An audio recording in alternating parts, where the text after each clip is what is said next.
This is the McLaren P1, launched to rival the Ferrari LaFerrari and the Porsche 918. This was the villain of the Trinity. It's British, it looks mean, it's unpredictable. It had every single weapon in its arsenal that the other two had, but it couldn't care less about being comfortable or eco-friendly. It really had only two jobs to do. One, to stand shoulder to shoulder with the best Ferrari and Porsche could offer, and two, to make this then less than half a decade old company stand shoulder to shoulder with the likes of Ferrari and Porsche. And you know what? It did the job. Now let's find out how it does at its home track, the Silverstone National Circuit. Hi there, my name is Neil and welcome to my channel.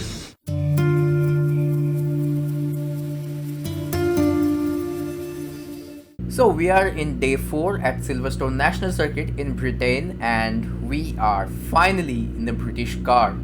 And look at what that is. A McLaren P1 in the McLaren signature orange. First I'm going to have this race for 5 laps with 7 other McLaren P1s to try and find out what a fast competitive lap time in this car at the Silverstone National Circuit looks like. Then we're going to go hot lapping where we try chase down the fastest lap times that we have seen during the race. Then we get to the breakdown where we take a look at the fastest lap that we managed during our hot lapping session and dive deep into technical details like braking points, turn in, exit, that sort of stuff. As of now, join you at the end of the race. Alright, the race is done and I somehow got the fastest lap. I mean, I have seen cars at 100% AI set lap times in mid 54s before, so I am not sure what's going on with these cars here. All the other cars have set lap times above 55 except the 5th car here, which did a 54.986, which was close but not quite fast enough for 54.716. I even got the sector times at 28.2. It's barely faster than the other cars here.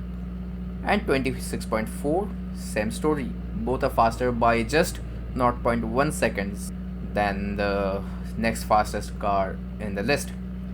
Anyway, 54.716 is a pretty decent benchmark. We are looking at anything above a low 55s here. So yeah, with that in mind, let's go hot lapping. Right, before driving, I'm going to show you my setup here. We are going to leave most of the things unchanged as usual. First, the tires.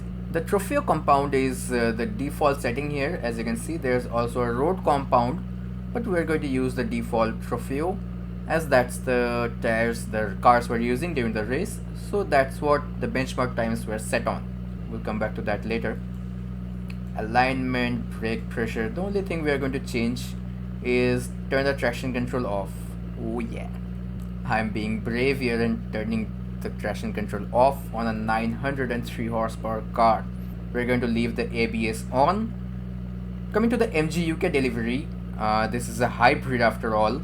So there are options like charging and race. That's what we want to reuse. And that's what the default setting was after all. Anyway, time for the drive. Alright, starting the first lap here and this thing is alarmingly fast on a straight line. The P1 was the second car by McLaren Automotive after the MP412C and the first car in their Ultimate series. And no, this was actually the second car by McLaren Automotive. I'm not missing out on the McLaren F1 because the McLaren that produced the F1 and the McLaren you are currently used to are not the same companies. So McLaren was founded as a racing team initially by Bruce McLaren. Oh yes, the same Bruce McLaren that we have seen in the movie Ford vs Ferrari. Anyway, he set up McLaren and in 1985 McLaren Cars was founded. So that was the company that produced the McLaren F1 and later the Mercedes-Benz SLR McLaren.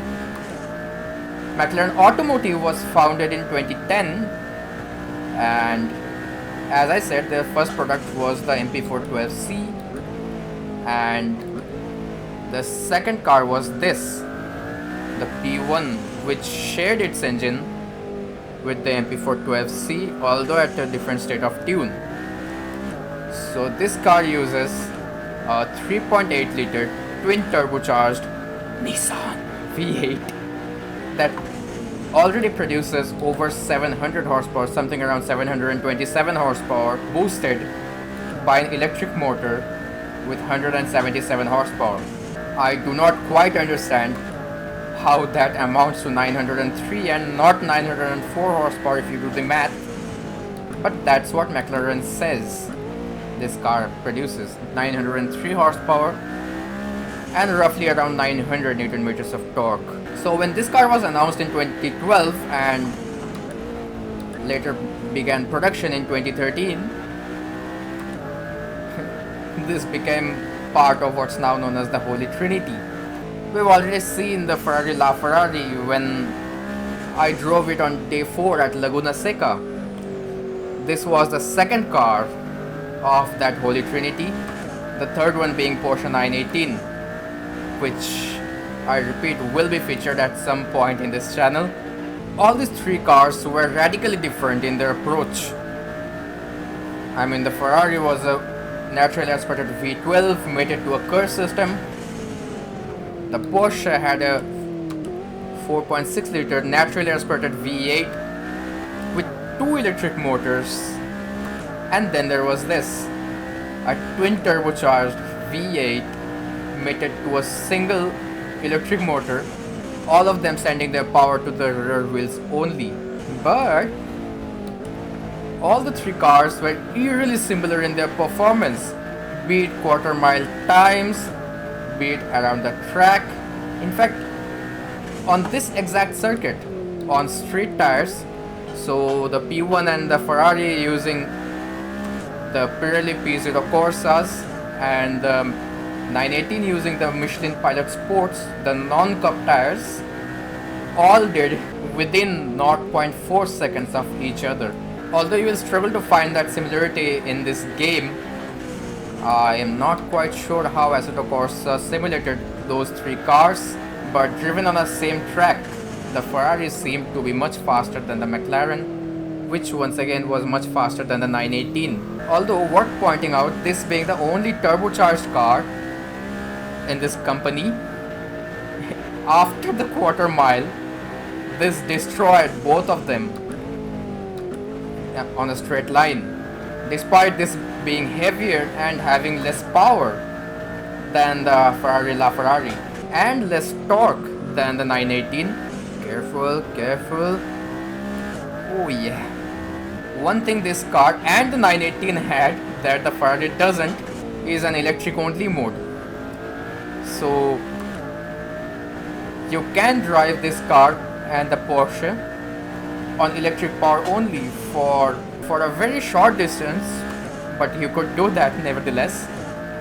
You couldn't do that on the Ferrari because it was a Corsa system. This had a limited production run of just 375 units. Now I whispered that this engine from a Nissan back then because McLaren doesn't like to disclose that. Although for all intents and purposes, they have nothing to be ashamed about really. This is based on an engine that Nissan used in their race cars. Oh, the Trofeo tires are so good on the exit.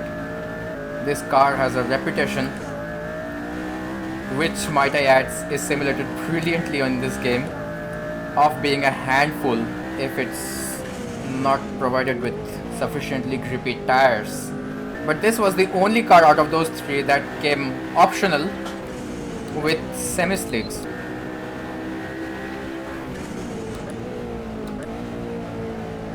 Decent lap.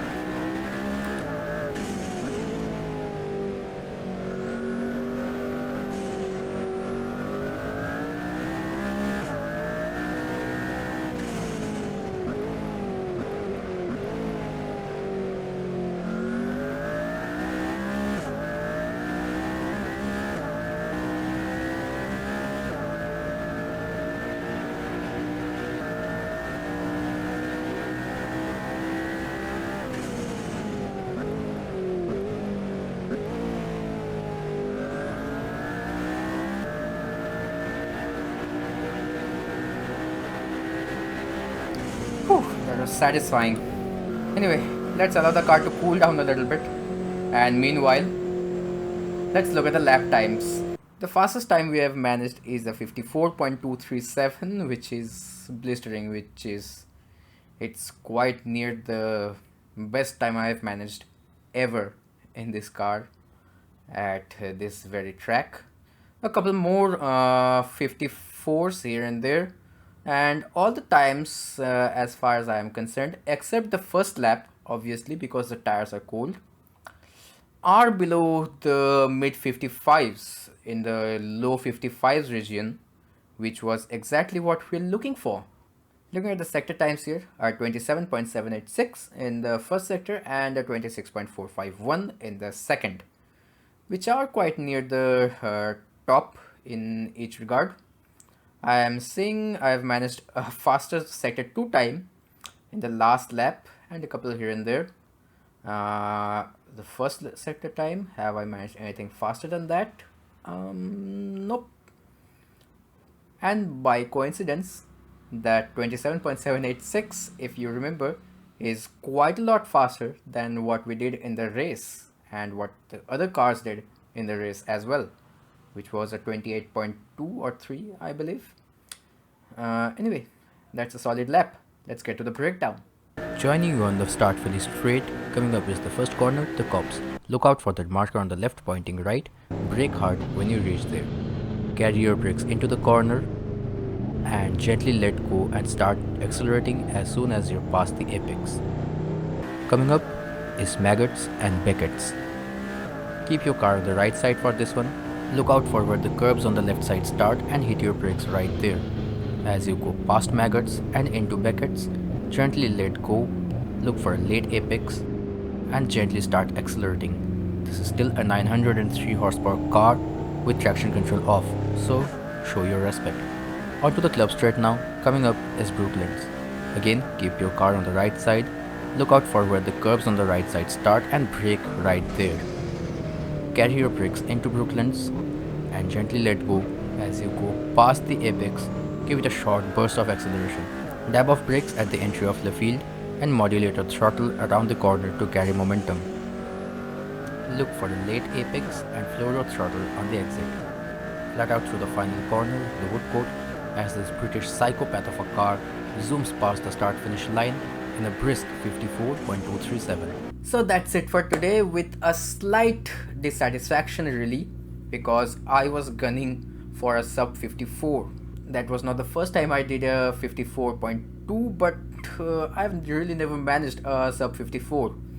But judging by the laps going on so far, I'm pretty sure I can do that, and if I manage to record it, I will put it on my Instagram and Facebook, so consider following me there.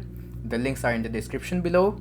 As always, let me know your thoughts about this video, or if you have any preference of cars or tracks that you want to be featured on this channel in a future episode. Let me know about them down in the comment box below.